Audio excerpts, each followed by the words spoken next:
Makanya kemarin Rizik Syihab dalam 212 usul untuk membuka yang namanya pendaftaran jihad ke Palestina. Kata saya mendukung. Tapi yang daftar Balawi semua. Tidak boleh anak-anak Nusantara ikut-ikut daftar pendaftaran Palestina yang dibuka oleh Rizik Syihab. Jangan. Karena saya baca sejarah, Pak. Saya baca sejarah bagaimana Balawi di Hadramaut, bagaimana Balawi di Indonesia. Nggak ada sejarah perang, nggak ada sejarah mereka mau berdarah-darah di dalam perjuangan menyebarkan agama Allah. Tidak ada. Ada di Aceh namanya Abdurrahman Az-Zahir Ba'alawi. Dia seperti berani pada tahun 1800-an akhir memobilisasi masyarakat melawan Belanda. Ayo kita melawan Belanda, ayo kita perang. Dimobilisasi oleh dia. Ketika rakyat Aceh itu kemudian percaya kepada dia, kemudian masyarakat Aceh bersatu melawan Belanda. Sebelum perang 1-2 hari lagi dia kabur ke Jeddah Arab Saudi, dikasih uang oleh Belanda. Akhirnya itu pasukannya dihancurkan karena sudah dimobilisasi di tengah hutan, habis semua. Ini sejarah Aceh. Sejarah di Hadramaut sama juga. Coba urut dari nama Bahar Smith atau Rizik Syihab sampai kepada Ubaidillah. Adakah yang mati syahid di jalan Allah? Tidak ada.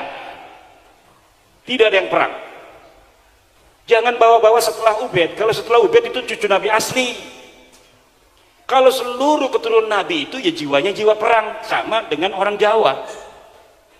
Ini kalau dibuka oleh Bapak Prabowo, betul-betul dibuka, saya yakin ribuan, puluhan ribu yang akan daftar. Kenapa? Karena orang Jawa, orang Nusantara, Aceh, Maluku, Bali itu orang perang semua, bos.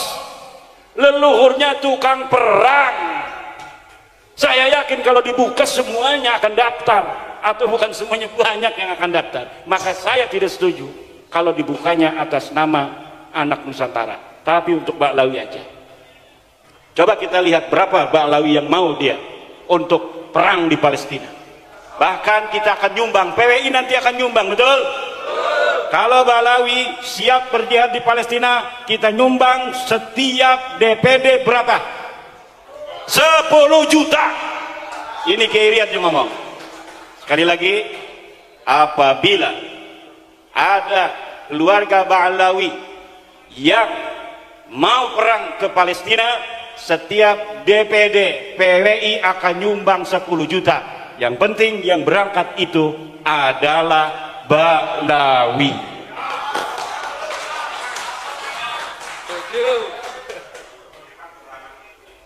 Kita lihat. Tapi kalau yang dibukanya, silakan seluruh pemuda Indonesia. Saya yakin, terutama daerah-daerah ini nih, Demak, Bintoro, Blora, Aryo Penangsang, itu kan perang kabeh.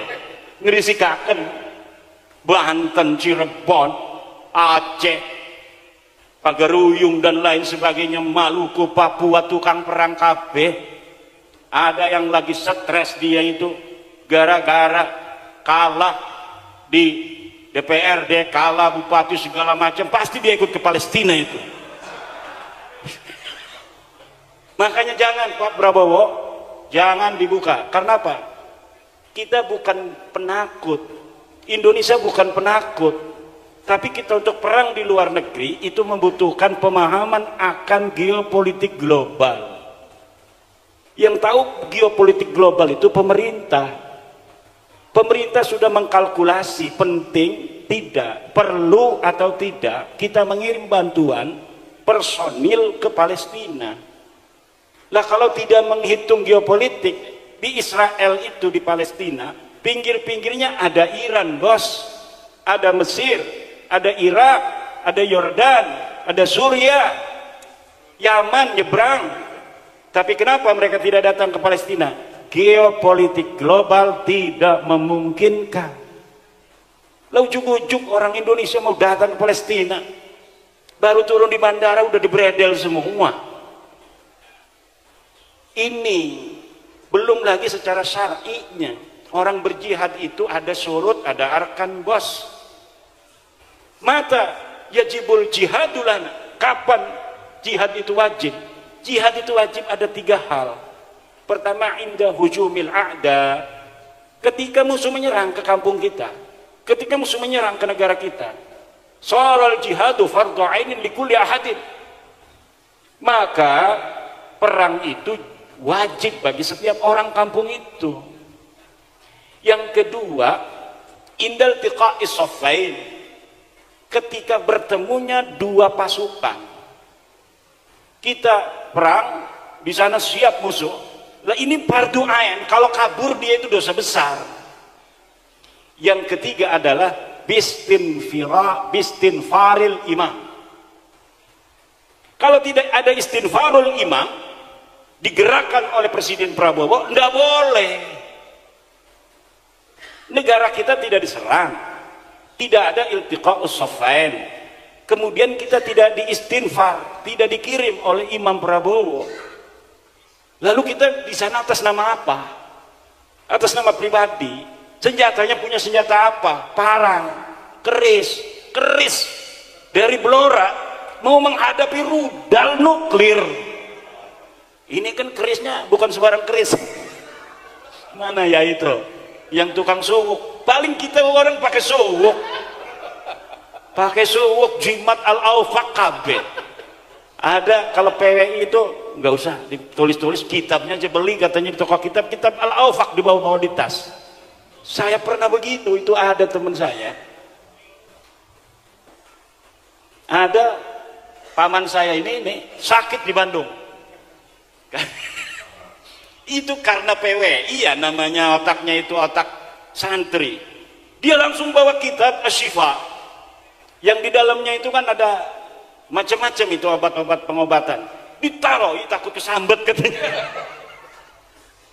Dasar itu sih, bukannya istrinya dokter, tapi dianya begitu kayak dukun. Bukannya diobatin pakai obat, ini malah bawa kitab, wapaknya itu ditaruh di dadanya. Masya Allah, dasar santri. Dan ini kita sekarang ini menghadapi perang yang asimetris. Perang asimetris ini ada taktik tersendiri, bos. Serahkan pada negara.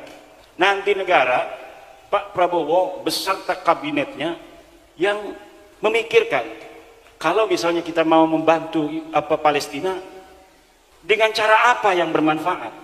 Kalau dengan personil, apakah ini akan menyelesaikan masalah? Coba contoh PBNU. PBNU itu cerdas dalam masalah Palestina. Dia undang itu dari Palestina, pimpinan Palestina baru sehari atau 2 hari. Dibiayai oleh PBNU, dibelikan tiket, disiapkan keamanan, suruh datang ke PBNU. Kemudian ditanya itu orang-orang Palestinanya, perwakilan dari negara Palestina, apa yang bisa kami bantu dari Nahdlatul Ulama? Kita NU sudah ngirimin miliaran rupiah langsung ke yang berhak, bukan seperti yang lain. Buka-buka donasi di mana-mana, taunya bukan untuk Palestina, untuk ISIS. Seperti ACT itu, ACT 2000 berapa itu telah terbukti bahwa dana-dana yang katanya untuk Palestina, dana-dana yang katanya untuk kemanusiaan, ternyata dikirimkan untuk ISIS, organisasi teroris yang mengacak-ngacak saudara Islam kita, yang mengadu domba antara Sunni dan Syiah yang ada di Syria. ISIS hancur, diganti oleh Jabhatun Nusrah itu di Suriah. Jabhatun Nusrah hilang sekarang baru 2 hari. Yang namanya apa? Tahrirus Syam, HTS, Hizbut Tahrir Syam, Partai Pembebasan Syam. Sama aja ini ISIS ini. Dia ini cucunya ISIS. ISIS punya anak Jabhatun Nusrah. Jabhatun Nusrah punya anak sekarang adalah HTS, Hizbut Tahrir Syam. Dia rebut itu istananya Bashar al-Assad. Kenapa? Karena politik global pada Arab Spring 2011-an itu tidak berhasil mendongkel kekuasaan Bashar al-Assad. Seperti Irak dihancurkan Saddam Hussein, kemudian Husni Mubarak, kemudian di Libya Muammar Gaddafi dihancurkan oleh kekuatan global. Tapi Bashar al-Assad kekeh, kuat dan kokoh. Kenapa? Dia seorang sayyid, dia keturunan dari baginda Nabi besar Muhammad sallallahu alaihi wasallam. Bashar al-Assad difitnah, dia adanya itu asyhadu an la ilaha illa Ali segala macam, na'udzubillah dan lain sebagainya. Ini geopolitik global. Nggak paham kita, maka bantuan yang katanya untuk jihad, untuk kemanusiaan, ternyata masuknya ke organisasi teroris. Kalau NU, ini Bapak ngasih Lajisnu, Bapak ngasih NU Care, itu langsung NU-nya datang. Pertama ke Al-Azhar, setelah di Al-Azhar bagaimana caranya kami bisa masuk ke Palestina. Jadi tidak asal berikan kepada orang, karena banyak orang yang sekarang ini mereka itu atas nama Palestina fundraising, mengumpulkan dana umat, dana masyarakat, tapi tidak sampai kepada saudara-saudara muslim kita di Palestina, sampainya kepada teroris, sebagian lagi sampai kepada istri-istri simpanan. Ini kenapa tepuk tangan begitu? Punya ya? Nah makanya PWI ini siap-siap, takut Bapak Prabowo secara hitung-hitungan geopolitik, karena tentara nasional Indonesia terbatas jumlahnya, ada 1 juta, sedangkan saya sebagai presiden berkeinginan membela saudara-saudara saya di Palestina, maka bangsa Indonesia 100.000 akan kami kirim untuk berperang di Palestina.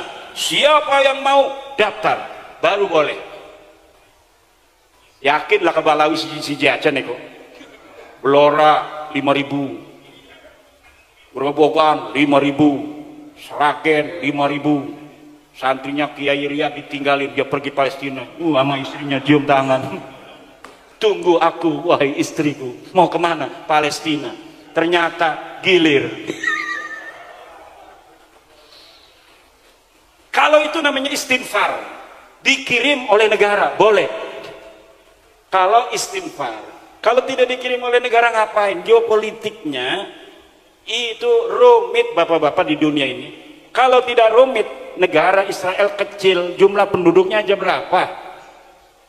Luas wilayahnya nggak kayak luas wilayah Jawa Timur, paling juga Kabupaten Blora. Tapi kenapa begitu kuat dia sejak 1948 sampai sekarang? Ada sesuatu yang tidak bisa dijelaskan oleh hanya sekedar sebuah keinginan berjuang demi membela agama. Tidak hanya sesederhana itu. Maka tunggu aja negara Indonesia, apa kebijakannya. Negara Kesatuan Republik Indonesia terhadap Palestina kita dukung, itu saja. Sejak Indonesia didirikan 1945 tidak pernah berubah posisi Indonesia dalam masalah Palestina dan perang Israel, bahwa Indonesia bersama Palestina dalam perjuangkan kemerdekaan Palestina. Itu adalah sumpah dari pemimpin-pemimpin kita dan tidak pernah berubah setiap negara, setiap presiden, mulai dari Soekarno, Soeharto, Gus Dur, B.J. Habibie, Mega, SBY, Jokowi sampai Prabowo sekarang.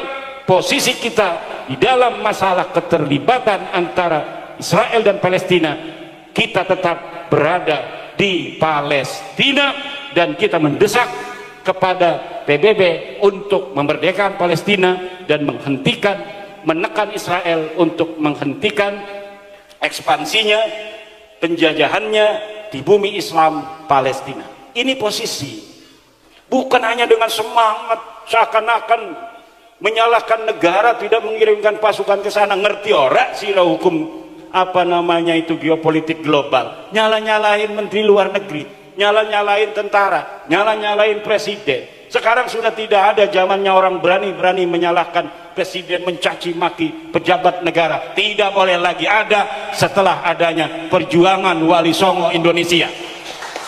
Karena bagi PWI, pejabat saudara kita, dia sama-sama anak Nusantara, ulama saudara kita, guru kita, sesama anak-anak Nusantara.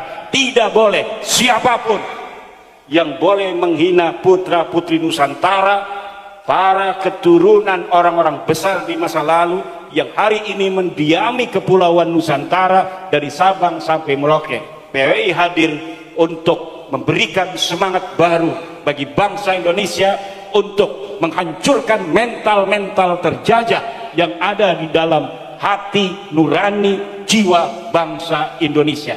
Dan perlu diketahui bahwa peradaban Nusantara adalah salah satu peradaban terbesar di dunia selain Mesir, China, dan sebagainya.